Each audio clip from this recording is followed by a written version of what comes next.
Chers amis, Moadim Simcha Besasson Veikar, nous sommes aujourd'hui le mercredi 4 du mois de octobre et déjà le Yutet du mois de Tishri. Nous avons un shiur que nous allons recommencer ce matin. On a une coupure, impossible de remettre le wifi. En shiur acheté par Marilyn Alimi Ayekara, Bracha Rebacha Batzlacha. Merci d'avoir acheté ce shiur. Shiur acheté donc pour l'élévation de l'âme de son oncle, Roger Mordechai Ben Yasmina, Roi Hashem Tenachenu Began Eden Lyon.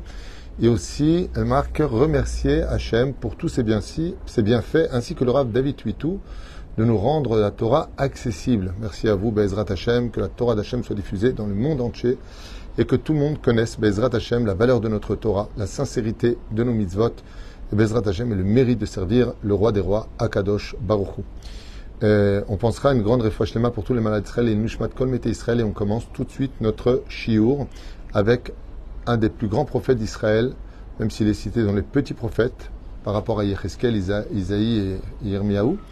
Nous allons commencer avec Amos, dans le Perek Gimel, Pasuk Chet, duquel il est marqué là-bas, Aryeh Sha'ag Mi Lo Ira. Quand le lion rougit, qui n'aura pas peur? Qui peut rester indifférent au rougiment du lion? Quand on parle de cela, on a envie de poser la question, quel rapport? Pourquoi parler du rougiment du lion alors que qui est comparé au lion? Au sage de nous dire qu'en réalité, les lettres du mot Aryeh signifient deux choses. Le roi, parce que le lion est roi, et la deuxième chose, ce sont les initiales de ce nom. Aleph, Resh, Yud, He. Aleph, c'est la première lettre du mot Elul. Ce sont les slichot, duquel on vient et on va demander pardon à Kadosh Baruch Hu. Ensuite, nous avons le Resh, Rosh Hashanah. Quand vient Rosh Hashanah, le jour du dîn, qui n'aura pas peur? Qui va vivre, qui va mourir, qui sera en bonne santé, qui ne sera pas, qui aura de l'argent, qui n'en aura pas. Tout a été fixé.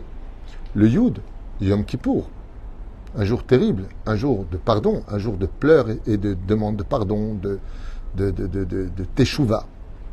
Et puis Hoshana Rabbah, qui arrive à grands pas, puisque demain soir, ce sera Hoshana Rabbah, pour lequel, Be'ezrat Hashem, nous allons clôturer les 51 jours qui sont comparés au lion. Et on a expliqué que le lion, même si c'est les initiales de donc Elul, Rosh Hashanah, Kippour, Yom Kippour et Hoshana Rabbah, eh bien, il représente aussi une des volontés de Dieu. Et comme vous le savez tous et toutes, eh bien, le lion, c'est un roi.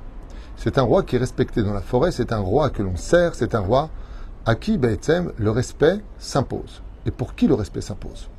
Et la fête de Sukkot vient commémorer d'une certaine façon toute cette période-là, un événement qui correspond à la création du monde. Alors pour cela, je vais faire un récapitulatif sur la création du monde, de la volonté d'Hachem, parmi beaucoup de livres qui ont été écrits à cet insu. Quand Dieu a créé le monde, on pourrait poser la question, pourquoi il a créé un monde?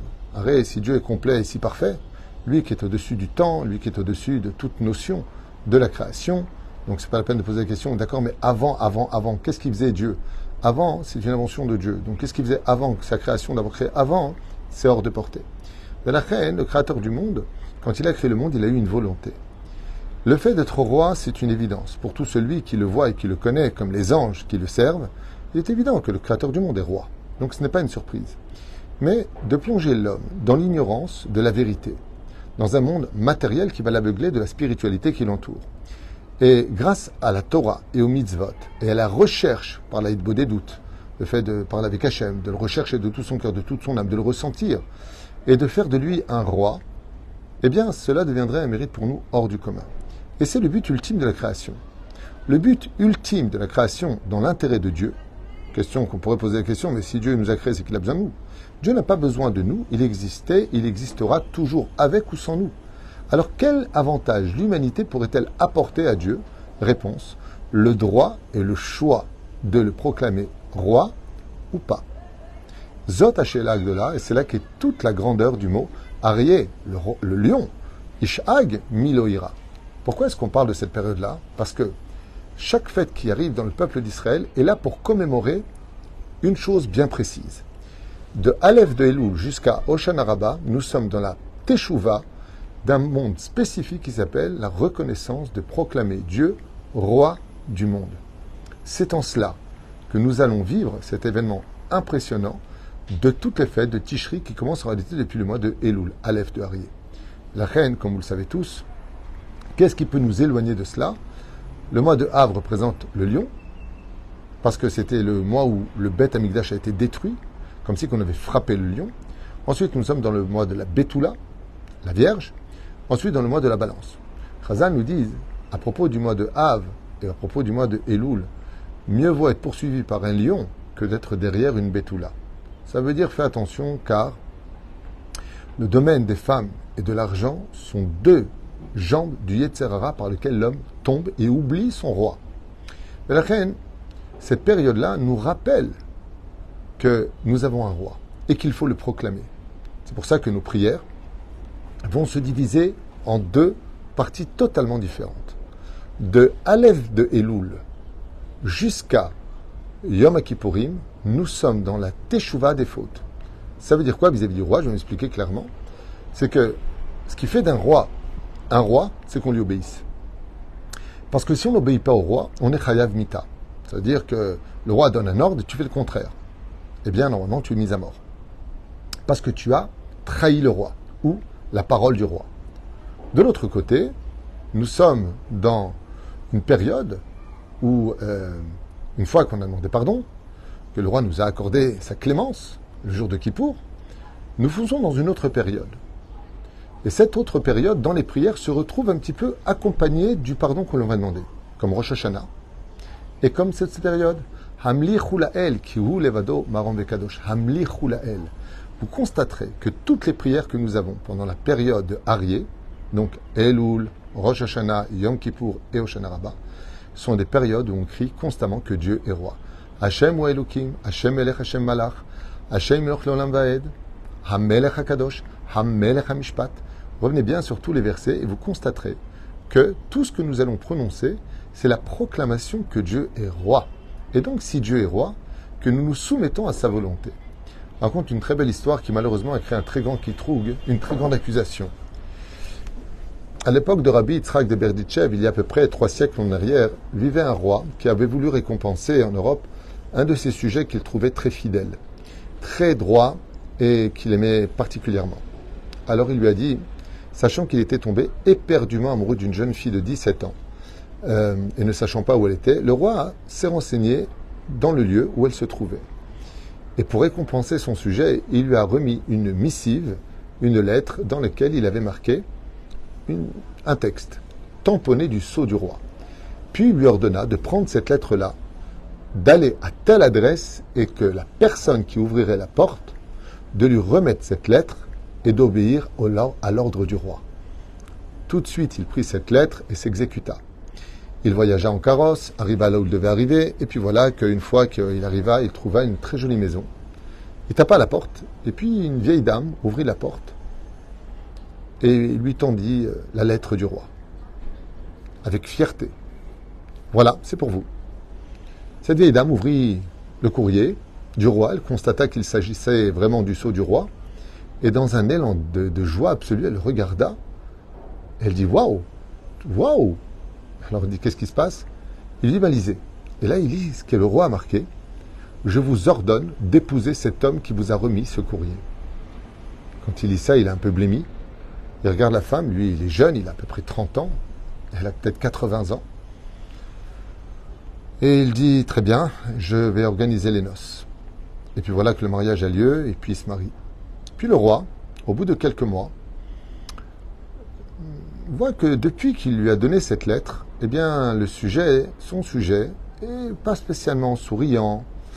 Il s'efforce d'être toujours au service du roi, mais c'est un peu difficile pour lui. On voit quelque chose qui se passe, et puis le pire, c'est qu'il lui dit un jour, mais tu t'es pas marié récemment? Il lui a dit, oui, bien sûr, j'ai organisé de belles noces, comme le roi l'a demandé. Il lui dit, comment se fait-il que tu ne viennes jamais à mon palais sans ton épouse? Il dit, je lui propose, mais le problème, c'est qu'elle est tellement fatiguée et c'est tellement difficile pour elle de se déplacer qu'elle ne peut pas venir. Elle a du mal à marcher. Le roi lui dit, elle a du mal à marcher. Pourquoi? Elle a eu un accident au niveau des jambes? Il lui dit, non, mais son âge oblige, mon roi. Son âge oblige qu'on apporte immédiatement son épouse. Et voilà que, 1 heure plus tard, arrive cette très vieille dame, avec une canne, qui a du mal à se déplacer. Et le sujet se prosterne devant le roi en lui disant « Mon roi, voici l'épouse que vous m'avez accordée. » Le roi, quand il a vu ça, il est tombé en arrière. Il lui a dit « Quoi ? Mais qui est cette femme ?» Il dit « Je ne sais pas. Vous avez marqué dans la lettre que celle qui ouvrirait la porte devra prendre le courrier du roi et devenir ma femme. Et c'est elle qui a ouvert la porte. » Et là, le roi part en arrière dans une crise de fou rire et il dit « Mais c'est fou, c'est incroyable. Ce n'est pas cette femme-là que je t'avais prédestinée, mais celle qui vivait dans cette maison. Je ne savais pas qu'il y avait une vieille dame qui veillait sur elle. Cette femme, cette jeune fille dont tu es tellement amoureuse, c'est elle que je voulais que tu épouses, non pas cette vieille dame. Avec tout le respect que je vous dois, madame, mais vous n'êtes pas faite pour être son épouse. Je voulais récompenser mon sujet. » Alors, sur place, il a dû divorcer d'elle et le roi lui-même a organisé le mariage avec cette très jeune fille, magnifique, avec des midotes hors du commun, dont la beauté était sans pareil. Et là, le sujet s'est mis à danser. Le roi lui a dit « Je n'en ai pas fini avec toi. À partir d'aujourd'hui, je te nomme Premier ministre de tous mes palais, de tous mes biens et de tous mes royaumes. » Alors il lui a demandé « Mais pourquoi tellement de cadeaux? Maintenant, il a épousé la femme qu'il voulait, et en plus de cela, tu le nommes ministre de tous les autres ministres ?» Il lui a dit « Tu sais, je vais te dire une chose.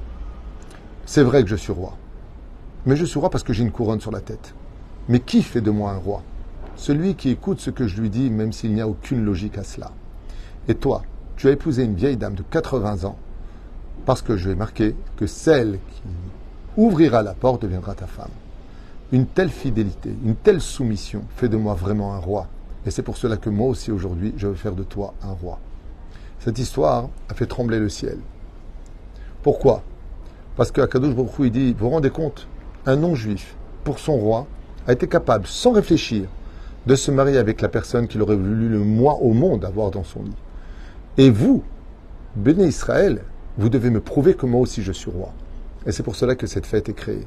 Cette fête est créée parce qu'elle commémore la création du monde, du fait qu'on va recommencer le même jour de Simchat Torah aussi le livre de Bereshit, pour rappeler à l'humanité tout entière que le Créateur du monde a créé ce monde pour qu'on le nomme roi. Et Dieu sera roi en ce temps-là. La Géoula, c'est la commémoration de l'humanité qui proclame Dieu comme étant le roi. Et quand on a un roi, ce qu'il dit, on fait.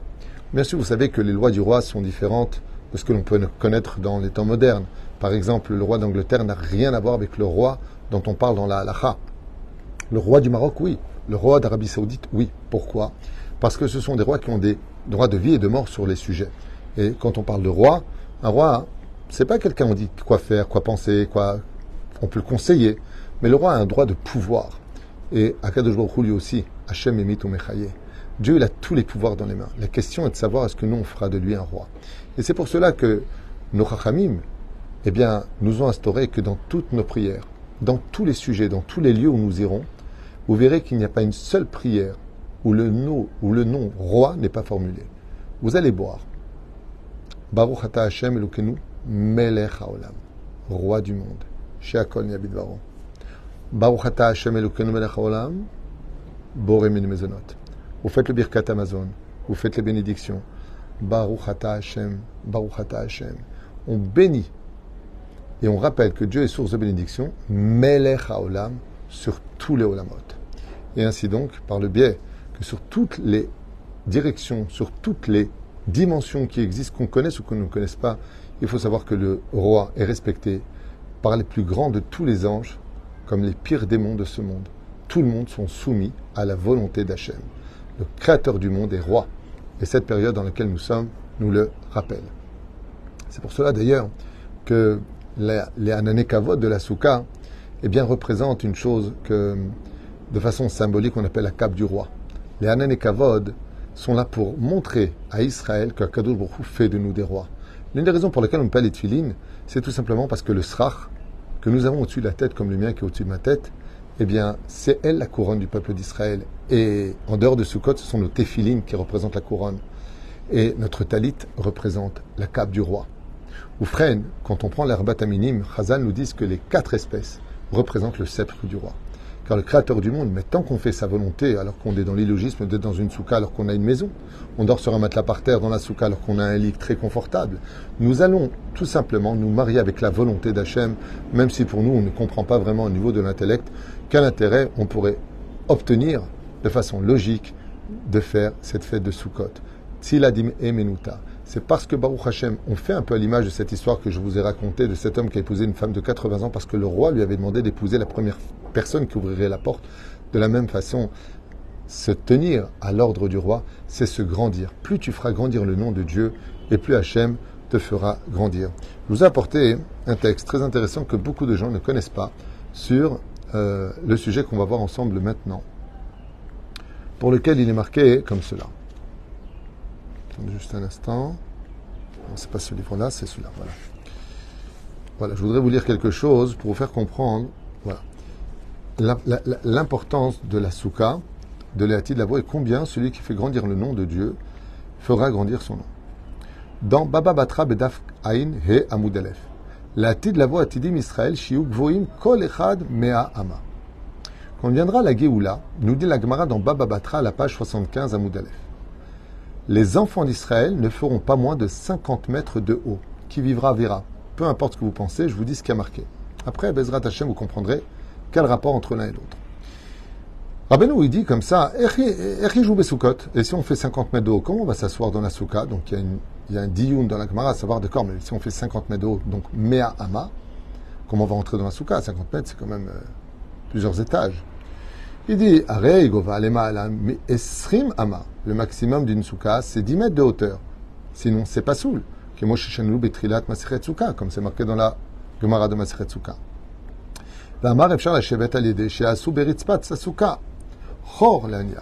Il dit, c'est pas un problème. On creusera la terre en profondeur pour entrer dans la souka. Deuxième explication, quand on dit que la souka ne doit pas faire plus de 10 mètres de hauteur, c'est tout simplement par rapport à un humain normal. Mais si tu fais 50 mètres de hauteur, ta souka elle pourra faire donc 200-300 mètres de hauteur. Par rapport à la mesure, comme le dit Rashi, Ishba'ama, c'est-à-dire l'homme par rapport à sa hauteur. Afpam, Acheret, Shalou et Rabbeinu, Leman de Amar Masechet Yoma. Et donc dans le Talmud de Masechet Yoma, à la page 28 à Moudbet, qui aime Avraham Avinu et Kol la Torah Kula. La Gemara nous dit dans Masechet Yoma que Avraham Avinu a pratiqué toutes les mitzvot de la Torah sans exception. Donc Pessah, Shavuot et Sukkot. Bareaya Gov'o, et combien donc était la hauteur d'Avraham Avinu, chose que vous ne savez peut-être pas, comme c'est marqué dans Masechet Sofrim, à la page 21 à la Khatet, donc apparemment c'est dans le Yerushalmi, il dit comme ça, non, je ne crois pas qu'il y ait une Masechet Sofrim dans le Yerushalmi, je crois que c'est Talmud Babli. Ok. Bareaya Gov'o, Shiv'im ve'arba'a Anashim. Alors combien ça fait? Je vous dire exactement combien faisait de hauteur selon le Talmud à Avraham Avinu. On va dire que la hauteur d'une personne c'est 80 fois 74. Ce qui fait que Avraham Avinu, selon le Talmud, alors est-ce une métaphore ou pas, après chacun appréciera, faisait 133 mètres et 20 centimètres. La hauteur d'Avraham faisait 133 mètres. Manienne. On aurait plutôt vu un homme d'un mètre 80, 2 mètres éventuellement. Mais selon le Talmud, donc je vous relis les références pour ceux qui veulent les regarder, Masechet Sofrim, Bedaf Kafalef, Ver Kiem Avraham Avinu et Mizat Suka Bedira, Gova, Kolkar Gdola. Donc il dit dans ce cas-là, si Avraham il faisait toutes les mitzvot de la Torah, comme on peut dire qu'avec 133 mètres de hauteur, Avraham Avinu il aurait pu rentrer dans la Souka. Donc Ishiv Share Atam chez Suka Gova Psula. Oui, mais il a fait une Souka à la dimension de sa hauteur. C'est l'explication que je vous ai donnée. Alors moi, alors comme il dit à la fin, Vegam l'Eta'am chez Asuka Gova Loshelta Be'ainena. Bisha dit que tout le but, on ne fait pas une Souka tellement haute, c'est pour pouvoir voir le Srar. Si c'est tellement, on ne le voit plus. D'accord, mais s'il fait 133 mètres, il est évident qu'on pourrait voir la Souka. C'est une opinion qui est apportée. Il y en a qui disent qu'il n'était pas comme ça, il y en a qui disent qu'il était comme ça. Vous savez, la Torah elle a plusieurs façons d'être expliquée, tant qu'elle reste fidèle à la volonté divine. Mais là, il y a une question qui se pose. On vient de voir que dans Baba Batra, quand il y aura la Géoula, on ne fera plus 1m80 ou 1m70. On fera tous 50 mètres de haut. Mais pourquoi faire? Avraham, il a fait 133 mètres et 20 cm, selon ce qu'on voit ici. Puisqu'il faisait 74 fois la taille d'un homme. On a estimé ça à 1m80, en moyenne. Intéressant. Et puis on sait que Moshe Rabbeinu, il disait, comme c'est marqué dans le Masechet Shabbat, 5 mètres de hauteur, diamot. Aaron, pareil. Et tous les Lévi'im. Donc quand on s'en réfère un petit peu à la taille qui nous est donnée, on a envie de poser la question, une seule chose, est-ce que ça rend vraiment service à un homme d'être si grand que ça? Est-ce qu'il y a un intérêt à ça d'être si grand? Moi, je sais que les gens qui font plus de 2 mètres de hauteur souffrent beaucoup plus de la vie, ils se prennent tout le temps les portes, rentrer dans la voiture, il faut des voitures spéciaux. Je veux dire que ça rend pas spécialement service. Mais il y a une chose qu'on sait, c'est que quand un homme, comme c'est marqué pour le roi Shaoul, il était plus haut que les autres, c'est une dimension de roi. Alors, est-ce qu'on parle ici de mesure d'un roi ou est-ce qu'on parle de physique? C'est pas pour rien que Dieu est grand. Quand on dit que Dieu est grand, c'est parce que Dieu nous fait grandir. Comme c'est marqué, Kinesi Elohim ata betochenu, car tu es un prince de Dieu parmi nous. Et tout le monde te voit. Alors est-ce que ça veut dire que psychologiquement il est grand ou est-ce que physiquement il est grand? Ce qui est sûr et certain, c'est que celui qui fait grandir le nom de Dieu en tant que roi sur l'humanité, Dieu fait de lui automatiquement un grand homme. Est-ce qu'on s'arrêtera au physique? Est-ce qu'on parle des midotes? Est-ce qu'on parle du nom de la personne qui est capable de traverser tous les siècles? Prenons le cas de Rabbi Nachman, Moshe Rabbeinu, Rabbi Shimon Bar Yochai, Rabbi Yehuda Bar Ilai, Rabbi Akiva, tous les tzadikim, l'Aïloula de Rachel Eminu, que nous fêterons si Dieu veut à Paris, où je serai là-bas, Bezrat Hashem, pour la fêter, avec celles qui ont organisé, elle est morte il y a 3800 ans. Pourquoi? Comment se fait-il qu'on va faire une Iloula, tellement de monde va venir? Pourquoi? Dans le monde entier, personne n'oublie la Iloula. Parce que on ne sait pas quelle taille elle faisait, mais il y a une chose de sûre, c'est qu'elle fait une hauteur de 3800 ans. On ne l'oublie pas. Vous savez pourquoi? Parce que Rachel Imenu, elle a fait de Dieu son roi. Ce que Dieu dit, il faut faire. Si on se rappelle d'Abraham, de Yitzhak et Yaakov, c'est parce qu'ils ont fait de Dieu leur roi. Yosef Hatzadik, Dieu est roi. Tous les grands d'Israël, c'est parce qu'ils ont fait de Dieu le roi, à qui on ne désobéit pas. On fait les choses parce que le roi le demande. Alors effectivement, même s'ils ont laissé des corps de petite taille, il est évident que jusqu'à aujourd'hui, eh bien, ils traversent le temps dans l'âge et la grandeur de leur âme pour lequel on ne les oublie jamais. Ainsi dit le Créateur du monde.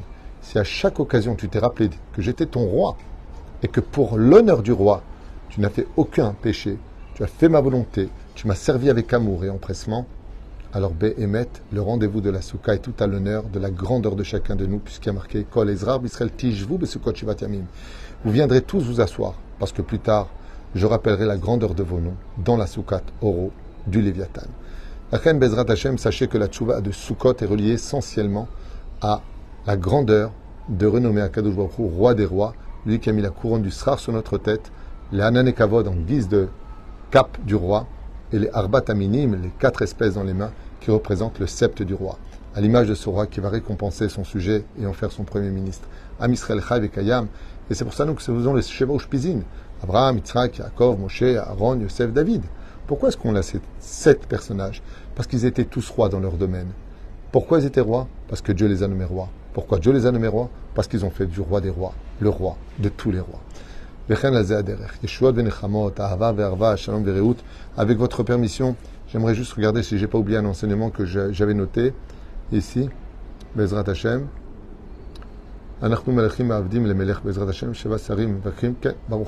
J'ai tout. J'avais noté un peu ce que je voulais vous dire sur mon portable, mais je vois que Baruch Hashem, je n'ai pas oublié. Akolaya, j'avais tout dans la tête.